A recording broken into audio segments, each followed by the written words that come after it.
ಎಲ್ರಿಗೂ H D S ಫಾರ್ಮ್ಗೆ ಸ್ವಾಗತ.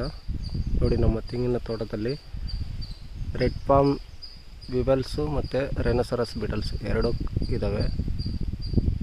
ಎರಡನ್ನೂ ಡ್ರಾಪ್ ಮಾಡೋಕ್ಕೋಸ್ಕರ ನಾವು ಈ ಥರ ಬಕೆಟ್ ಕಟ್ಟಿದ್ದೀವಿ.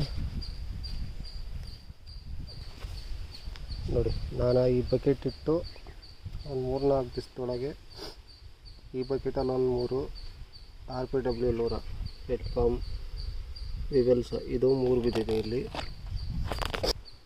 ಅಲ್ಲೊಂದು ಇಟ್ಟಿದ್ದೀನಿ, ಅದು RB ಲೂರಾ ರೈನೋಸರಸ್ ಬೀಟಲ್ದದು. ರೈನೋಸರಸ್ ಬೀಟಲ್ಸೂ ಬಿದ್ದಿದ್ದಾವೆ ಮತ್ತು RB ಲೂರಾನು ಬಿದ್ದಿದ್ದಾವೆ. ಇದಿರೋ ಕಾರಣದಿಂದ ನಮ್ಮ ತೆಂಗಿನ ತೋಟದಲ್ಲಿ ಇಳುವರಿನೂ ಕಮ್ಮಿ ಆಗಿದೆ.